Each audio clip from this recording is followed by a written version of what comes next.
remontamos de la hoja 85 en la carilla A, último renglón de la hoja, de la página, en las últimas tres palabras. Umotzi Basar Pesach. Mejapura. En la clase anterior terminamos trayendo una situación en la que se explicaba que había prohibición de sacar de la carne del Pesach de uno de los grupos de comensales hacia otro de los grupos de los comensales. La pregunta de la Gemara es, Umotzi Basar Pesach. Mejapura. Y el sacar carne de la ofrenda de Pesach de uno de los grupos a otro de los grupos, incluso dentro de una misma vivienda. Si nosotros tenemos separados dos grupos de comensales, cada uno en sus mesas, tenemos dos mesas alargadas, aquí un grupo de comensales y aquí otro grupo de comensales, incluso que se trate de la misma ofrenda de Pesach, al estar divididos en dos grupos, hay prohibición de sacar de un grupo al otro grupo, incluso dentro de la misma casa. La pregunta es, ¿de dónde surgió esta prohibición? Mirain, ¿de dónde sabemos esto? De Tania. Tenemos estudiado en la Baraitá, en esta fuente externa, la Torah nos dijo, lo totzi, mina bait, mina basar hutza.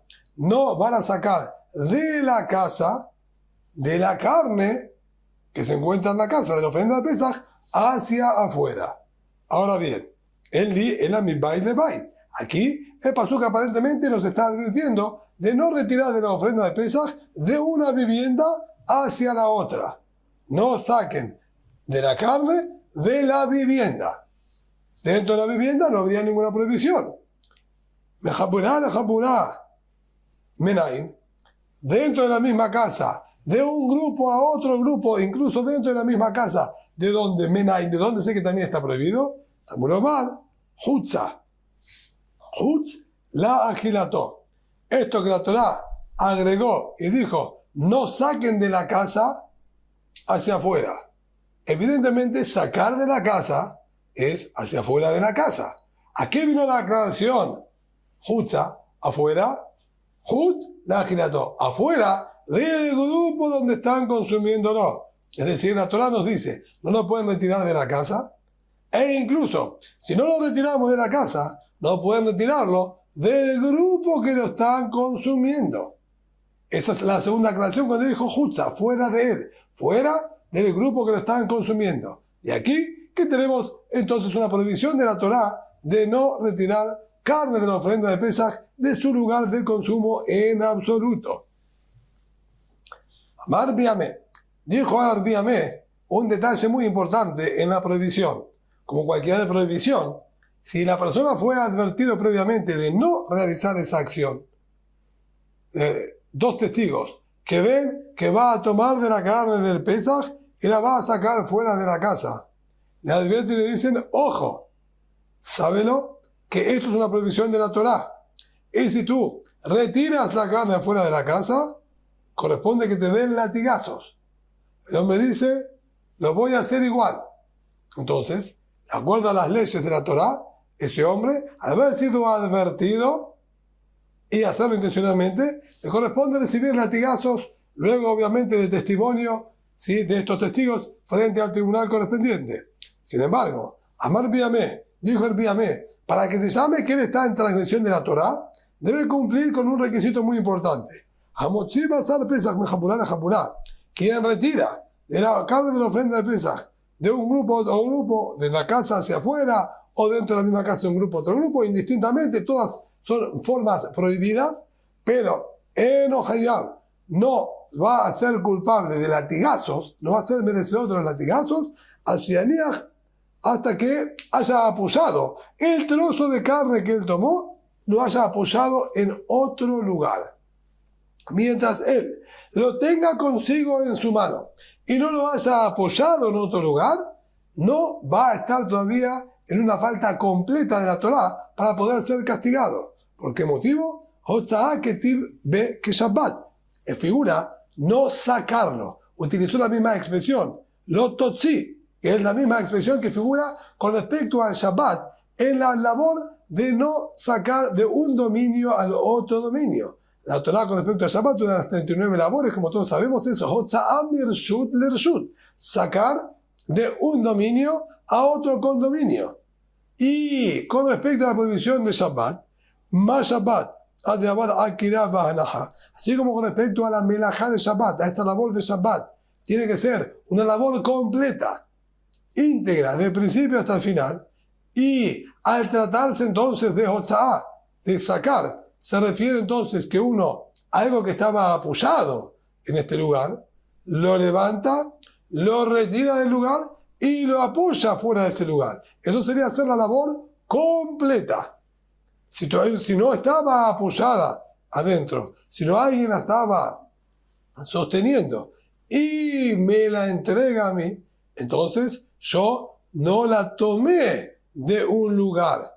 Para que sea completo, yo debo agarrarla del lugar donde estaba apoyado, retirarla y apoyarla en un nuevo lugar. Aquí también, al haber utilizado con respecto a la ofrenda de Pesaj la misma expresión que utilizó la Torá con respecto a la labor de Shabbat, afajaname, adeabad akira, va hanajá. Aquí también, recién este hombre va a ser merecedor de latigazo cuando haya hecho todo completo. Levantó de uno de los grupos, lo retiró y lo apoyó en el otro grupo o lo apoyó fuera de la casa. Recién ahí va a estar en transgresión de la Torá y se merecen los latigazos.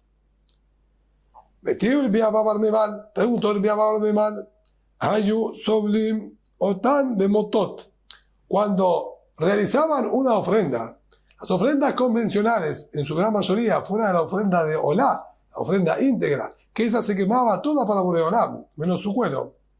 Todo el resto de las ofrendas normalmente es consumido, o por los Kohanim, o por sus dueños, depende de la ofrenda de Hatat y de Hashem, de expiación o de falta, es consumida por los Kohanim, el mejor es el primogénito, esa ofrenda es consumido por los Kohanim, en cambio el Shelamim, el animal, ¿sí? La ofrenda de armonía, la ofrenda de Todá, de agradecimiento a Boreolam, más ser de mal, el tiempo de los animales, eso es consumido por todos sus dueños. Pero hay unas situaciones excepcionales, que son Hataot Premiot, ofrendas de expiación, que a distinto de cualquier ofrenda de expiación, que su sangre se salpicaba en el Mizbeach, en el altar exterior, estos debían tomar la sangre y salpicarla adentro, en el Ejal, bajo techo, donde se encuentra la menorá de Mizbeach HaKetoret, se paraban delante del Mizbeach HaKetoret y de ahí tenían que salpicar su sangre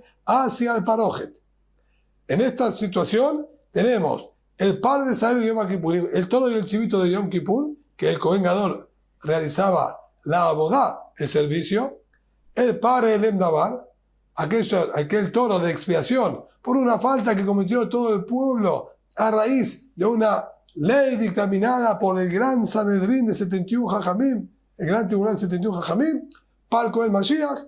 Tenemos dos más. Ahora bien, estos, una vez que se salpicaba la sangre, la Torá nos dice, se queman los imurim sobre el Mizbeach, se queman ciertas partes sobre el altar, como en cualquier otro corbán, y todo el resto, en vez de repartírselo a los kohanim para su consumo, así como está, empezada parved orobet pirshó, la carne con el cuero, con toda la suciedad que está dentro del estómago del animal, entero así como está, se lo retira fuera del Bet HaMikdash, fuera del Arabait, del monte del Bet HaMikdash, y fuera de Jerusalén, y se lo quema todo en el Bet HaDeshen. Se lo quema todo en el lugar donde se solían depositar ahí todas las cenizas del Bet HaMikdash. Así es la orden que dijo la Torá. Para retirarlo, teniendo el animal entero, nos dice aquí, Ayus Soblim Otam Bemotot. Lo solían sostener con palos. Atravesaban palos desde una pata hasta la otra pata, lo ataban bien y los Kohanim retiraban así el animal entero hasta afuera de Jerusalén para quemarlo como dio la orden de la Torá. Ahora bien, Harishonim, los primeros, los Kohanim que iban adelante dirigiendo bien la conducción de este animal, ni bien salieron fuera de las paredes y las murallas del patio del Bet HaMikdash, Be'aharonim lo yatsu, y los últimos, los que venían posteriores, atrás, todavía no salieron. Es decir, hagamos una pausa en la mitad ¿sí?, de esta acción, comenzaron a retirarse. Tenemos 2 Kohanim ya afuera de la Azara y 2 Kohanim dentro de la Azara. Si nosotros frenamos la imagen en esa situación, Harishonim metameim begadim, de Achronim en metameim begadim. Los de adelante que ya están afuera se impurifican automáticamente y hasta las vestimentas que están vistiendo se impurifican. Los que están dentro, ellos no se impurifican en absoluto. La Torá lo dijo, quien va a quemarla, él se impurifica. Jajamim aprendieron que solamente de retirarla, de sacarla fuera de la Azara, ya tiene la capacidad de impurificar. Pero ¿cuál es el problema? El problema es que ahí también figura la expresión de Hotza'ah. Yotzi el mehutza mahané. Van a sacarla, dijo Hotza'ah. Es la misma expresión de Shabbat. Y si la misma expresión de Shabbat, de acuerdo al criterio que nos enseñó Rabbi Yameh, para que se llame Hotza'ah, para que se llame sacarlo, tienen que hacer la acción completa. Levantar, retirar y apoyar. Y ahí, la Mishnah no nos dice que ellos sacaron y apoyaron afuera. Igualmente, dijo que están impuros. ¿Y por qué? Si debemos seguir los criterios de Hotza'ah que figuran con respecto a Shabbat, no tendría que estar impuros, porque todavía no apoyaron fuera de las paredes de la Azara del Bet HaMikdash. De Alanah. Si no lo apoyaron, ¿por qué entonces se impurificaron? Como Tibra, Bumefanegra. El mismo que nos planteó esta pregunta, él dio la respuesta. Él se autorrespondió su pregunta. Bien, Ignarín, es posible explicar que ahí estamos hablando que estaban arrastrándola, era muy pesado, y la estaban sacando arrastrándola. Entonces, los que están adelante perfectamente se purifican, porque al arrastrar constantemente está siendo apoyada. Entonces retiraron de adentro y ya está apoyada afuera. Se cumplieron todos los parámetros. Estaba apoyado adentro y ahora está apoyado afuera y fue retirado por ellos. Entonces, sacaron de su lugar, transportaron y apoyaron. Por lo tanto, hicieron una hotza'ah completa, un sacar completo, y por eso se impurificaron. Por lo tanto, mantenemos en pie las palabras del Rabbi Yameh, que estas son las condiciones para que se impurifiquen en este caso y para que reciban latigazos quien haya sacado de un grupo a otro grupo. Si no hizo estos 3 pasos, levantar, retirar y apoyar, no va a estar en una infracción de la Torah. Matnitim. Vamos a avanzar con otra Mishnah más. Esto ya lo estuvimos estudiando en la clase anterior. Retiraron parte de la ofrenda de Pesach fuera de Jerusalén. Una pata larga, parte de ella la sacaron fuera de Jerusalén. Jotej, ahora se me queda la Etzem, como estudiamos en la clase anterior. La parte de la carne que salió fuera de Jerusalén queda prohibida. Debemos entonces nosotros apartarnos de esa y vamos a cortar de la carne hasta llegar al hueso, doblamos en 90 grados y cortamos toda la carne permitida al ras del hueso y dejamos el hueso pelado en donde estaba la carne permitida que no salió fuera de Jerusalén. Esta la retiramos y la dejamos para nuestro consumo, y aparte vamos a dejar la carne prohibida con todo el hueso, ¿sí?, que está recubriendo, más la otra mitad del hueso desnudo. Bekolev, al se maquilla la Perek, él sigue pelando hasta llegar hasta la unión con el otro hueso. Por eso dijimos el ejemplo de una pata larga, donde tenemos las dos partes de la pata, los 2 huesos, el fémur y la tibia, y en ese caso, cuando llegamos hasta la unión de los 2 huesos, partimos y dividimos, mejor dicho, entre un hueso y el otro, sin partir del hueso, sino desenganchando, desmembrando un hueso del otro. Mejotej, ahí sí puede cortar entre un hueso y el otro.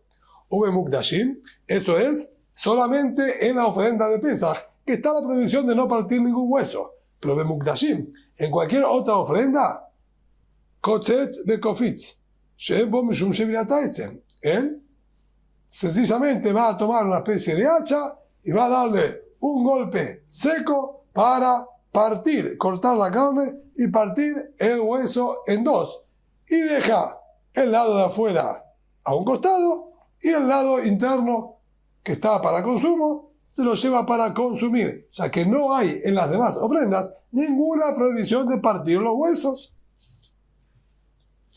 Ahora, cuando nosotros vamos a determinar que salió, las murallas de Jerusalén eran murallas muy anchas.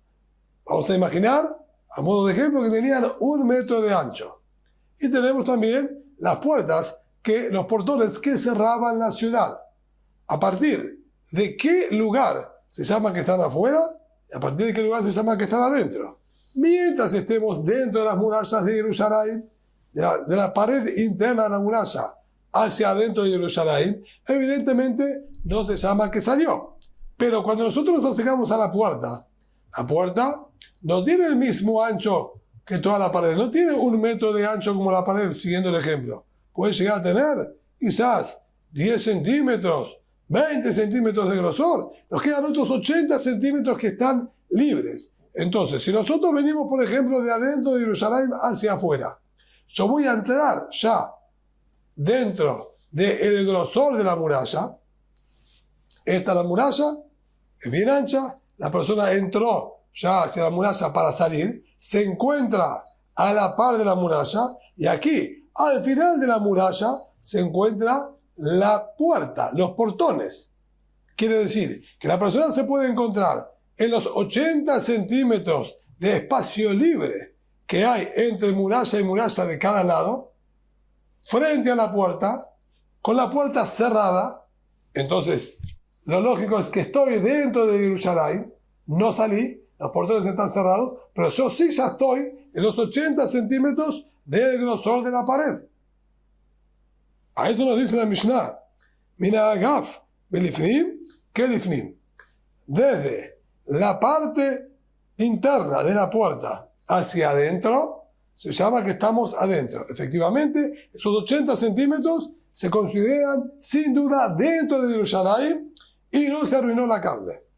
Mina agaf belahut, que lahut.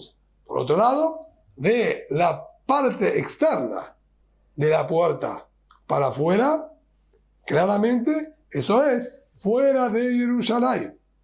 El problema que nos va a surgir es esos 20 centímetros, de acuerdo a nuestro ejemplo, que ocupa la puerta. Si estuviese ahora abierta y uno llegó con la carne hasta esos 20 centímetros, ¿se llama que está afuera o se llama que está adentro? Ahora inmediatamente la Gemara va a analizarlo. Ahalonot, beobia humá, que difrim. Aquellos ventanales que se encuentren en las murallas o las mismas murallas, si una persona estuviese parado por sobre la muralla, eso no hay duda, es claramente dentro de Jerusalén. Incluso estando parado arriba de la muralla, se llama todavía dentro de Jerusalén. Dice la Gemara, Amar Rabbi Yehuda Amar Rab, Vejel litfilá, dijo Rabbi Yehuda nombre de Rab, así también funciona para tefilá. Este parámetro, que desde la puerta hacia adentro se llama adentro y de la puerta hacia afuera se llama hacia afuera, se aplica esa misma regla con respecto a tefilá, con respecto a los rezos. ¿En qué sentido? Nosotros sabemos que una de las leyes básicas del rezo es un minyan, un quórum de 10 personas para poder decir el Kaddish y realizar alguna de las otras partes del rezo. Estas 10 personas deben estar todas dentro de un mismo recinto, dentro de un mismo lugar.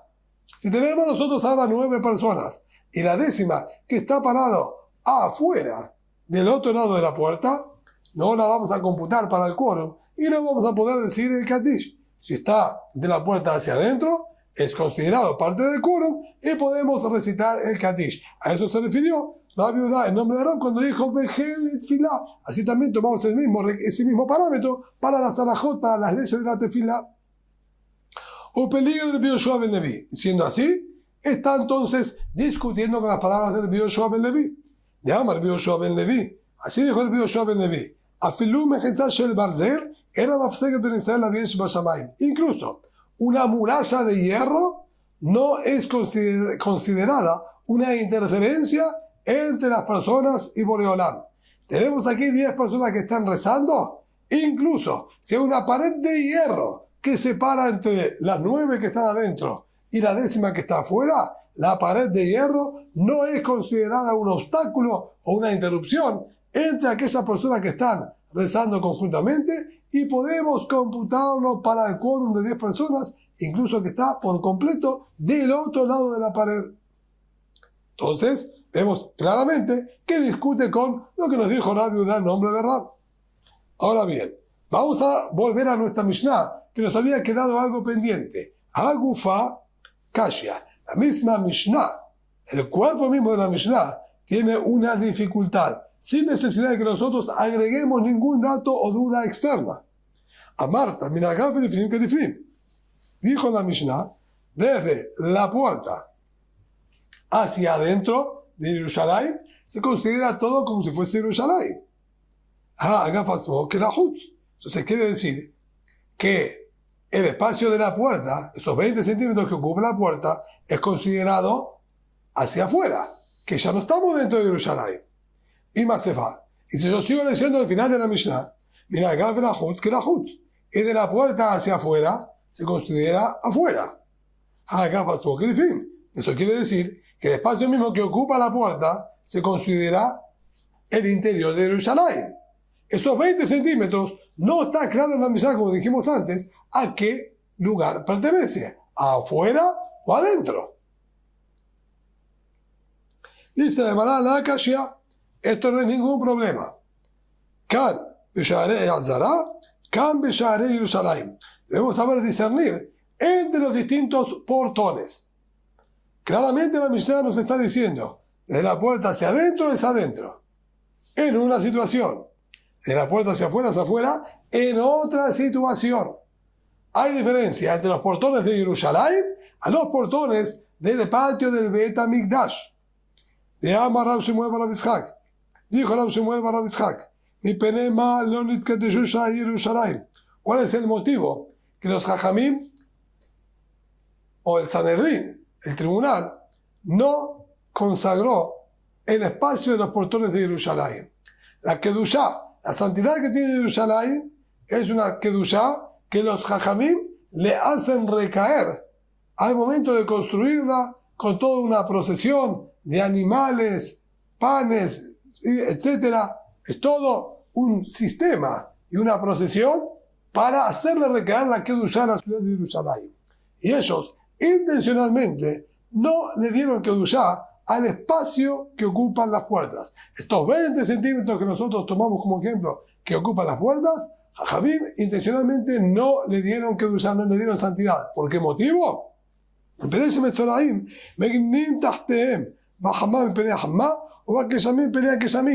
Como es sabido, aquella persona que tuvo tzarat, que tuvo esas manchas en la piel, debe ser expulsado fuera de todos los campamentos y debe quedar, por lo tanto, fuera de Jerusalén. Ahora bien, como ellos se encuentran fuera de Jerusalén, a la intemperie, cuando llueve, era común que si estaban cerca de la muralla de Jerusalén, se protejan bajo el techo. Lo mismo cuando había mucho sol, se colocaban bajo el techo, en el espacio que ocupaba la puerta, para quedar protegidos del sol y de la lluvia. E intencionalmente Jajamim dijeron que eso no tenga que usar de Jerusalén. O sea que si tiene santidad de Jerusalén, el hombre con zarat, la mujer con zarat, con estas manchas, no podría estar parado ahí, porque se llama que entró a Jerusalén. Por eso intencionalmente dijeron que no tenga que usar. Siendo así, entonces cuando el Mishnah dijo de la puerta hacia adentro es Jerusalén, es solamente sobre los portones de Jerusalén. ¿Por qué? Porque queremos que el espacio que ocupan los portones no tengan que usar para que se puedan proteger ahí aquellos que tenían zarat. En cambio, veamos el Bishmuel bar Yitzhak, y dijo el Bishmuel en nombre de Yitzhak, ¿por qué no consagraron los Jajamim los portones de Nicanor que tengan kedushá y santidad como la Azara, como el patio del Bet HaMikdash?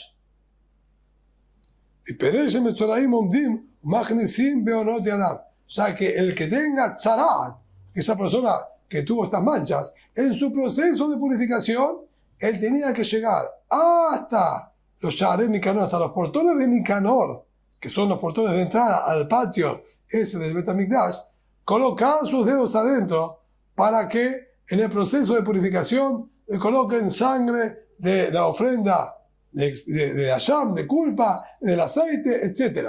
Y si esto tendría kedushá, si el shar, el lugar donde ocupan las puertas, tendría santidad de la azara, no podría estar él parado ahí.